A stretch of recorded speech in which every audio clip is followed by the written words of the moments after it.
ಆತ್ಮೀಯ H16 news ಅರ್ಥಾತ್ ಸಿದ್ದರಾಮಯ್ಯ ಸ್ವಾಗತ. ನಾನು ನಿಮ್ಮವ MI ಅಥವಾ ಮಲ್ಲಪ್ಪ ಜೋತವರ್. ಆತ್ಮೀಯರೇ, ನಮ್ಮ ರಾಹುಲ್ ಗಾಂಧಿಯವರಂತೂ ಈ ಚುನಾವಣಾ ಆಯೋಗದ ಮೇಲೆ ದಾಳಿ ಮಾಡ್ತಾನೆ ಇದ್ದಾರೆ.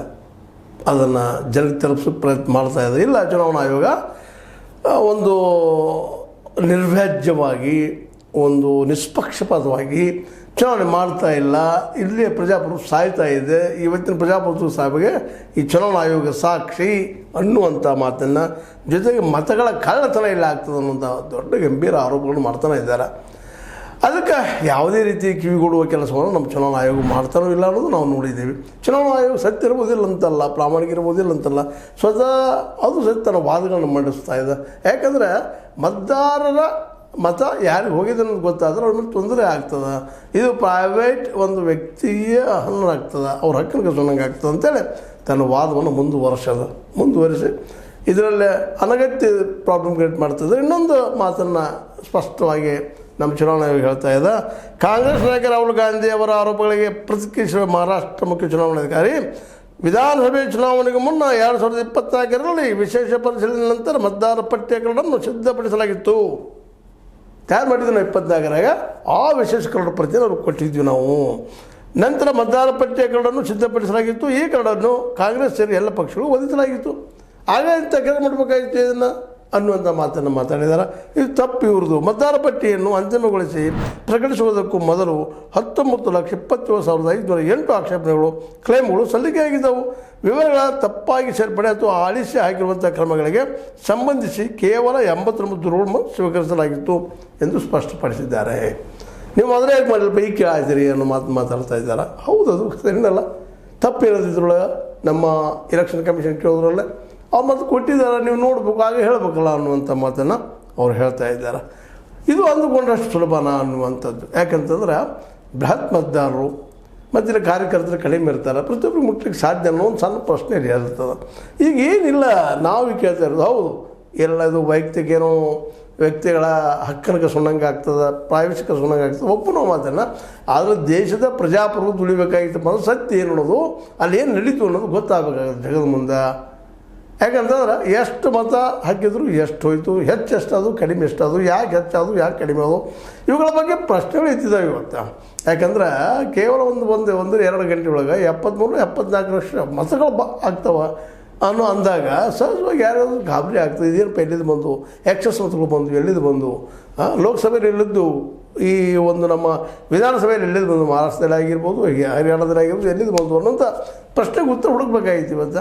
ಅವುಗಳ ಲಿಸ್ಟ್ನ ಕೊಟ್ಟರೆ, CCTV ಕೊಟ್ಟರೆ, ಫುಟೇಜ್ ಕೊಟ್ಟರೆ, ಅವು ಏನು ನೋಡ್ತಾರಲ್ರಿ ಇವತ್ತು. ಅವ್ರ್ಯಾಕೆ ಎಕ್ಸ್ಪೋಸ್ ಮಾಡ್ತಾರೆ ಜಗದ ಮುಂದೆ, ಅದು ನಿಮ್ಮ ನರಕ ಮತ್ತು ಅವ್ರ ನರಕ ಉಳಿಯುವಂಥದ್ದು. ಆದರೆ ಅಂಕಿಅಂಶಗಳು ಅಲ್ಲಿ ಎಷ್ಟು ಸರಿ ಅದಾವೆ ತಪ್ಪದ ಗೊತ್ತಾಗೋದು. ಪಬ್ಲಿಷ್ ಮಾಡಿದ್ರಿ, ಟೈಮ್ ಭಾಳ ಇರೋದಿಲ್ಲ, 10-20 ಇರ್ತದೆ. ಇಡೀ ರಾಜ್ಯದ ಜನರು ಯಾರು ಎಕ್ಸಸ್ ಆಗ್ಯಾರ, ಏನಾಗ್ಯಾರ, ಅವ್ರು ಎಲ್ಲ ಹುಡುಕ್ಬೇಕು, ಟೈಮ್ ತೊಗೊಳ್ತದೆ. ನೀವು ಅದು ಮತ್ತು ಈ ಸಂದರ್ಭದಲ್ಲಿ ಎಲೆಕ್ಷನ್ ಕಮಿಷನ್ ಇದ್ದು 40 ದಿವಸ ಅಷ್ಟೇ ಕೊಟ್ಟಿದ್ದೀವಿ ಅವರಿಗೆ, ಎಲೆಕ್ಷನ್ ಆದ್ಮೇಲೆ ಆಮೇಲೆ ಅಳಿಸಿ ಹಾಕಿದ್ವಿ ನಾವು ಅಂತ ಹೇಳ್ತಾ ಇದ್ದೀರಿ. ಇವತ್ತು ಇವ್ಯಾವ ತರ್ಕ, ಯಾವ ವಾದ ಅಂತ. ಹೌದು, ಪ್ರೈವಸಿ ಆಗ್ತದೆ ಒಂದೇ ಕಾರಣಕ್ಕಾಗಿ ಇಡೀ ದೇಶದ ಪ್ರಜಾಪ್ರಭುತ್ವ ಹರಣ ಮಾಡೋದು ಎಲ್ಲಿ ಲೆಕ್ಕ್ರಿ. ಯಾರು ಹೇಗೆ ಏನು ಮಾಡಿ, ಎಷ್ಟು ಮಂದಿನ ಬಿಡೋರಿದ್ದಾರೆ ಈ ರಾಜಕೀಯ ಪುಡಾರಿಗಳು, ಎಷ್ಟು ಮಂದಿನ ಜೈಲು ಹಾಕೋರಿದ್ದಾರೆ ಇವರು ಚಿಕ್ಕವರನ್ನು. ಅಲ್ಲ, ಒಂದು ಮತದಾನದ ಹಕ್ಕನ್ನು ಅದು ವಿರೋಧ ಪಕ್ಷದ ನಾಯಕ, ಈ ದೇಶದ ವಿರೋಧ ಪಕ್ಷದ ದೊಡ್ಡ ನಾಯಕ, ಅವ್ರು ಕೇಳ್ತಾ ಇದ್ದಾರೆ. ಅವ್ರಿಗೂ ಅದು ಗೊತ್ತಾಗೋದಿಲ್ವಾ? ಅದು ಜನರ ಮುಂದೆ ಇಡುವಂಥ ಅವಶ್ಯಕತೆ ಏನದ? ಹೌದಪ್ಪ, ಎಷ್ಟು ಓಟ್ ಹಾಕಿದ್ದಾರೆ, ಇವರು ಓಟ್ ಹಾಕಿದ್ದಾರೆ, ಇಂಥವ್ರು ಹಾಕಿದ್ದಾರೆ, ಹೇಳೋ ಅವಶ್ಯಕತೆ ಇಲ್ಲ. ಆದರೆ ಅವ್ರಿಗೆ ಕನ್ವಿನ್ಸ್ ಆಗಬೇಕಲ್ಲ. ಇವತ್ತು CCTV ಫುಟೇಜ್ ಆಗಲಿ ಮತ್ತೆ ಯಾಕೆ ಕೊಡಬಾರ್ದು ಅನ್ನೋದು ನಮ್ಮ ಏನಪ್ಪ ಅಂತಂದ್ರೆ ರಾಹುಲ್ ಗಾಂಧಿಯವರ ವಾದ. ಆ ವಾದದಲ್ಲಿ ಹುರುಳದ. ಯಾಕಪ್ಪ ಅಂತಂದ್ರೆ ಪ್ರಜಾಪ್ರಭುತ್ವದಲ್ಲಿ ಪ್ರಾಮಾಣಿಕ ಉಳಿಬೇಕಾಗಿತ್ತು. ಸತ್ಯ ಏನಾಗಿದೆ, ಏನು ಘಟನೆ ನಡೆದು ಗೊತ್ತಾಗಬೇಕಾಗಿತ್ತು ಪ್ರತಿಯೊಬ್ಬಗ. ಯಾರ್ಯಾರಿಗೂ ಆಗಿರಲಿ ಮತ, ಅದೇನು ದೊಡ್ಡ ಇಶ್ಯೂ ಅಲ್ಲ, ವೈಯಕ್ತಿಕ ಇಶ್ಯೂ ಅಂತೂ ಅಲ್ಲ. ಆ ವೈಯಕ್ತಿಕ ಆರ್ಥಿಕತೆ ಆಗಿರ್ಬೋದು, ಮತ್ತೊಂದು ಆಗಿರ್ಬೋದು, ಅವ್ರ ಬದುಕಿನ ಬಗ್ಗೆ ಆಗಿರ್ಬೋದು, ಅವ್ರ ವೈಯಕ್ತಿಕ ಬದುಕಿನ ಬಗ್ಗೆ ಆಗಿರ್ಬೋದು, ಇದು ಎಕ್ಸ್ಪೋಸ್ ಆಗುವಂಥದ್ದಲ್ಲ. ಯಾರಿಗೆ ಹೇಗೆ ಹೇಳೋದು, ಕೋಟಿ ಗಂಟೆ ಜನ ಇರ್ತಾರೆ, ಲಕ್ಷ ಗಂಟೆ ಜನ ಇರ್ತಾರೆ, ಯಾರಾದರೂ ಹಾಗೆ. ಆದರೆ ಹಾಗೆ ಅಂತಂದ್ರೆ ಪ್ರಾಮಾಣಿಕವಾಗಿ ಅವರ ಹೌದು ಅಲ್ಲೋ ಬೋಗಸ್ ಓಟ್ ಆಗಿದ್ದಾವೆ ಹೆಂಗೆ. ಮತ್ತು ಅನೇಕ ವಾದಗಳು ಇದ್ದಾವೆ. ವೆಸ್ಟ್ ಬೆಂಗಾಲ್ದಲ್ಲಿ ಓಟ್ ಹೆಚ್ಚಾಗ್ತಾ ಇರ್ತಾವೆ, ಅಲ್ಲಿ ಜನ ಇಲ್ಲಿ ಬಂದಿರ್ತಾರೆ, ಏನೋ ಚೇಂಜ್ಗಳು ಆಗಿರ್ತಾವೆ. ಅದು ಇವತ್ತು ಪ್ರಾಮಾಣಿಕವಾಗಿ ಏನಾಗಬೇಕಾಗಿತ್ತು ಅದು ನಡೀಲಿ ಮುಂದಿನ ದಿನದಲ್ಲೇ. ಆದರೆ ಈಗ ನಡೆದಂಥದ್ದು ಇದು ಮತಗಳ ಕಳ್ಳತನ ನಾಳೆ ವೆಸ್ಟ್ ಬೆಂಗಾಲ್ದಲ್ಲಿ ಆಗಿರ್ಬೋದು, ಬಿಹಾರದಲ್ಲಿ ಆಗಿರ್ಬೋದು, ಇದು ನಡೀತಿದೆ ಅನ್ನುವಂಥದ್ದು ಖಚಿತ ಅಭಿಪ್ರಾಯ ರಾಹುಲ್ ಗಾಂಧಿ ಅವರು. ಅದಕ್ಕಾಗಿ ಈ ಮುಂದೆ ನಡೆಯುವ ಮ್ಯಾಚ್ ಫಿಕ್ಸಿಂಗನ್ನು ತಿಳಿಸುವಾಗ ಇವತ್ತು ಅವರು ತೀವ್ರವಾದ ಹೋರಾಟವನ್ನು ಮಾಡ್ತಾ ಇದ್ದಾರೆ. ಎಲ್ಲಿ ಹೋದಲ್ಲಿ ಟೀಕೆ ಮಾಡ್ತಿದ್ದಾರೆ, ಟಿಪ್ಪಣಿ ಮಾಡ್ತಿದ್ದಾರೆ. ತಪ್ಪದ ಇದು. ಎಲೆಕ್ಷನ್ ಕಮಿಷನ್ ನೀವು ಕಂಟ್ರೋಲ್ ಮಾಡಬೇಕಾಗ್ತದೆ. ಎಲೆಕ್ಷನ್ ಕಮಿಷನ್ ಕಂಟ್ರೋಲ್ ಆಗಲಿಲ್ಲ, ನೀವು ನಿಮ್ಮ ಶಕ್ತಿಗಳನ್ನು ಹೇಳಿಲ್ಲ ಅಂತಾರೆ ಈ ದೇಶದ ಪ್ರಜಾಪ್ರಭು ಸತ್ತು ಹೋಗ್ಬಿಡ್ತದೆ. ಸುಮ್ಮನೆ ಮ್ಯಾಚ್ ಫಿಕ್ಸಿಂಗ್ ಮಾಡಿಕೊಂಡು ಎಲೆಕ್ಷನ್ ಮಾಡೋದು ಅವ್ರಿಗೆ ಗೆಲ್ಲೋರು ನಾವು ಸೋಲೋರು ನಿಶ್ಚಿತ ಆಗ್ತದೆ. ಅದಕ್ಕಿಂತ ಅಲ್ಲಿ ಏನು ತೋರಿಸ್ರಿ ಅನ್ನೋ ಮಾತು. ಇದನ್ನು ತೋರಿಸೋದ್ರಿಂದ ಏನು ವೈಯಕ್ತಿಕ ಆಗ್ತದೆ ಅಂತ ಈಗಾಗಲೇ ನಮ್ಮ ಚುನಾವಣಾ ಆಯೋಗ ಹೇಳಲಿಕ್ಕೆ ಹೋಗ್ಬಿಟ್ಟು ಹಲವು ಸಲ ಉತ್ತರ ಕೊಡ್ಲಿಕ್ಕೆ ರೀ. ಆದರೆ ಆ ಉತ್ತರ ಕೊಟ್ಟರೆ ಅದಕ್ಕೆ ಸಮಾಧಾನ ಇಲ್ಲ ಕಾಂಗ್ರೆಸ್ಗೆ. ಆದರೂ ಬರೀ ಇದು ಉತ್ತರ ಕೊಡೋದ್ರಿಂದ ಏನು ಲಾಸ್ ಇಲ್ಲ ಅನ್ನೋಂಥ ಅವ್ರು ವಾದ ಮಾಡ್ತಾ ಇದ್ದಾರೆ. ಒಟ್ಟಾರೆಯಾಗಿ ಇಲ್ಲಿ ಏನಪ್ಪ ಅಂತಂದ್ರೆ ಎಲೆಕ್ಷನ್ ಕಮಿಷನ್ ಇದ್ದಿದ್ದು ಆಡಳಿತಾರೂಢ ಪಕ್ಷದ ಅಂತೇಳಿ ಆಡಳಿತಾರೂಢ ಪಕ್ಷದ ಪರ ಇದೆ ಅನ್ನೋದು ರಾಹುಲ್ ಗಾಂಧಿಯವರ ವಾದ, ಕಾಂಗ್ರೆಸ್ಸಿನ ಅತ್ಯಂತ ಸ್ಪಷ್ಟ ಅಭಿಪ್ರಾಯ. ಅದು ಇವರು ಅಂತಿದ್ದಾರೆ ಬಿ ಜೆ ಪಿಗರು, ಇಲ್ಲ ನೀವು ಗೆದ್ದರೆ ಮಾತಾಡ್ತೀರಿ ನೀವು ಹಾಗೆ ಹೀಗೆ ಇವರು ಮಾತಾಡ್ತಾ ಇದ್ದಾರೆ.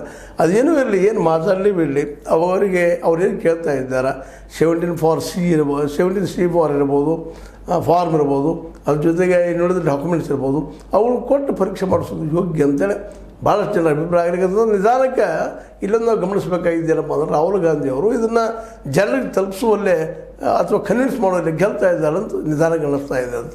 ಹಾಗೆ ಇತ್ತೀಚಿನ ಚುನಾವಣೆಗಳು ನಿಧಾನಕ್ಕೆ ಮೋದಿ ಅವ್ರ ಮೇಲೆ ಪ್ರೀತಿ ವಿಶ್ವಾಸ ಕಡಿಮೆ ಆಗ್ತದೆ ಅನ್ನೋ ಸಹಿತ ಸಾಕ್ಷಿ ಆಗ್ತಾ ಇದ್ದಾವೆ. ಒಟ್ಟಾರೆಯಾಗಿ ಈ ನಮ್ಮ ಫಡ್ನವೀಸ್ ಅವರು ಏನೋ ಹೇಳ್ತಾರೆ, ಇಲ್ಲ ಮಹಾರಾಷ್ಟ್ರ ವಿಧಾನಸಭೆಯಲ್ಲಿ ಸೋತರು, ಅದು ನೋವಾಗೈತಿ, ಸುಮ್ಮನೆ ಏನು ಆರೋಪ ಮಾಡ್ತಾರೆ ಅಂತೇಳಿ ಅವ್ರು ಅಂತ ಇದ್ದಾರೆ. ಸಹಜದ ಗೆದ್ದಿದ್ದಾರೆ, ಅಧಿಕಾರ ಹಿಡ್ಕೊಂಡಿದ್ದಾರೆ, ನಮ್ಮ ಸರಿ ಅಂತ ಅವ್ರು ವಾದ ಮಾಡ್ತಾರೆ. ಅಷ್ಟೇ ಆಗ ದೇವೇಂದ್ರ ಫಡ್ನವೀಸ್ ಅವರ ಏನಪ್ಪ ಅಂತಂದರೆ ಯಾವ ಕ್ಷೇತ್ರದಲ್ಲ ಅಲ್ಲೇ ವಿಶೇಷವಾಗಿ ಏನಪ್ಪ ಅಂದರೆ ಇಲ್ಲಿ ಧಾಂಧಲೆ ಆಗ್ಯದ ಅನ್ನುವಂಥ ಮಾತುಗಳು ಬರ್ತಾ ಇದ್ದಾವೆ. ಅದರಲ್ಲೂ ಮುಖ್ಯವಾಗಿ ನ್ಯೂಸ್ ಲಾಂಡ್ರಿ ಅನ್ನುವಂಥ ಒಂದು ಸುದ್ದಿ ಸಂಸ್ಥೆ ಇದ್ದಿದ್ದು ಮುಖ್ಯಮಂತ್ರಿ ದೇವೇಂದ್ರ ಫಡ್ನವೀಸ್ ಅವರ ಕ್ಷೇತ್ರದಲ್ಲಿ ಚುನಾವಣೆಗೂ 6 ತಿಂಗಳ ಮೊದಲು 29,000 ಮತದಾರರ ಹೆಸರುಗಳನ್ನು ಮತದಾರ ಪಟ್ಟಿಗೆ ಸೇರಿಸಲಾಗಿತ್ತು ಅಂತೇಳಿ ಒಂದು ರಿಪೋರ್ಟ್ ಮಾಡ್ತದೆ. 29,000 ಮತದಾರರು ಇವರು ಯಾರು ಅನ್ನೋದನ್ನು ಇವತ್ತು ಹೇಳ್ರಿ ಅಂತೇಳಿ ನಮ್ಮ ರಾಹುಲ್ ಗಾಂಧಿಯವರು ಕೇಳ್ತಿದ್ದಾರೆ. ನ್ಯೂಸ್ ಲಾಂಡ್ರಿ ಈ ದೇಶದ ಒಂದು ಅತ್ಯುತ್ತಮವಾದಂಥ ಒಂದು ಸಂಸ್ಥೆ, ನ್ಯೂಸ್ ಇದು ಮಾಡುವಂಥದ್ದು, ಎಕ್ಸ್ಪೋಸ್ ಮಾಡುವಂಥದ್ದು, ಅದು ವಾದ ಮಾಡ್ತದೆ, ಇಲ್ಲ ನೀವು ಹೆಚ್ಚು ಮಾಡಿದಿರಿ ಅಂತೇಳಿ ನ್ಯೂಸ್ ಲಾಂಡ್ರಿದು. ಮತ್ತು ಅದೇ ಕಾಲಕ್ಕೆ ಅಪರಿಚಿತ ವ್ಯಕ್ತಿಗಳು ಮತ ಚಲಾಯಿಸಿದ ಕುರಿತು ಬೂತ್ ಮಟ್ಟದ ಅಧಿಕಾರಿಗಳು BLO ವರದಿ ನೀಡಿದ್ದರು. ಪರಿಶೀಲನೆಗೆ ಒಳಗಾಗದೆ ಇರುವಂಥ ವಿಳಾಸ ಹೊಂದಿದ್ದು ಸಾವಿರಾರು ಮತದಾರರು ಮತ ಚಲಾಯಿಸಿದ್ದ ಕುರಿತು ಮಾಧ್ಯಮಗಳು ವರದಿ ಮಾಡಿವೆ. ಇನ್ನೊಂದು ಏನಪ್ಪ ಅಂತಂದ್ರೆ ಅಲ್ಲಿ ಮತ ಹಾಕಿದವರು ಅಲ್ಲೇ ಭಾಳ ಜನ ಬೇರೆ ಬೇರೆ ಕ್ಷೇತ್ರದವರು, ಎಲ್ಲಿ ಬೇರೆ ಬೇರೆ ಊರಿಂದ ಬಂದವರು ಹಾಕಿದ್ದಿತ್ತು ಅಂತೇಳಿ ಅಲ್ಲಿಯ BLOಗಳು ಅಂದ್ರೆ ಬೂತ್ ಮಟ್ಟದ ಅಧಿಕಾರಿಗಳು ಸಹಿತ ತಕರಾರು ಮಾಡಿದ್ರು. ಅದಕ್ಕೆ ನೀವು ಅದು ಮಾಡಿಲ್ಲ, ಈಗ ಕೊಡ್ರಿ ಅದನ್ನು ಅಂತ ಹೇಳ್ತಾ ಇದ್ದಾರೆ. ಅಂದ್ರೆ ಎಕ್ಸಾಮ್ ಆಗಲಿ ಅದೇನೋದು ಗೊತ್ತಾಗಲಿ ಅನ್ನುವಂಥ ವಾದ ಕಾಂಗ್ರೆಸ್ಸಿನದು. ಆದರೆ ಎಕ್ಸಾಮ್ ಅಂತ ಹೊರಗೆ ಬರ್ತದಂತೇನೋ, ಅಥವಾ ವೈಯಕ್ತಿಕ ಅವ್ರ ವ್ಯಕ್ತಿತ್ವಗಳು ಹೊರಗೆ ಬರ್ತಾವ, ಅದು ಸಿಕ್ಕರ್ಸಿಗೆ ನಮ್ಮ ಇದಕ್ಕೆ ವಿರೋಧಿ ಸಂವಿಧಾನಕ್ಕೆ ಅನ್ನೋದಾಗಿರ್ಬೋದು. ಒಟ್ಟಾರೆಯಾಗಿ ಇಲ್ಲಿ ಗೋಲ್ಮಾಲ್ ನಡೆದಂತೆ ಸುಳ್ಳಿನಲ್ಲ, ಇದು ನಿರಂತರ ನಡೀತಾ ಬಂದದ. ಇದು ನಿಲ್ಲಬೇಕಾಗಿದ್ದು ಭಾಳ ಮುಖ್ಯದ. ಅದಕ್ಕಾಗಿ ಯಾಕ್ರಿ ಒಂದು ಸಣ್ಣ ಪ್ರಶ್ನೆ ಕೊನೆಗೆ ಕೇಳುವಂಥದ್ದು ಇಷ್ಟ ನಿಮಗೆಲ್ಲ, ಸರ್ಕಾರದಿದ್ದು 2 ಒಂದರಿಂದ ಗೆಲ್ಲುವಂಥ ವ್ಯವಸ್ಥೆ ಯಾಕೆ ಮಾಡ್ಕೊಂಡಿತ್ತು ಅಂದ್ರೆ ಒಂದು ಪ್ರಧಾನಿ, ಇನ್ನೊಂದು ತಮ್ಮ ಕ್ಯಾಬಿನೆಟ್ ಮಿನಿಸ್ಟರ್ನ ಅಂದಾಗ ಪಾಪ ವಿರೋಧ ಪಕ್ಷ ಇದ್ದೂ ಇದ್ದಂಗಲ್ಲೇ. ಅದರ ಬದಲಾಗಿ ನ್ಯಾಯಾಂಗದ ಹೆಡ್ಡನ್ನು ಯಾಕೆ ಇಡಬಾರ್ದಲ್ಲ ಅಂದರೆ CJI ಅವ್ರನ್ನ ಯಾಕೆ ಇಡಬಾರ್ದು, ಏನು ತಪ್ಪಾಗ್ತದೆ? ಅದಕ್ಕೆ ಮುಖ್ಯಪ್ಪ ಅಂತಂದ್ರೆ ಚೀಫ್ ಎಲೆಕ್ಷನ್ ಕಮಿಷನರ್ ಆದರೂ ಸಹಿತ ಈ ದಿಶೆಯಲ್ಲೇ ಒಂದಿಷ್ಟು ವಿಚಾರ ಮಾಡೋದು ಭಾಳ ಒಳ್ಳೆಯದು.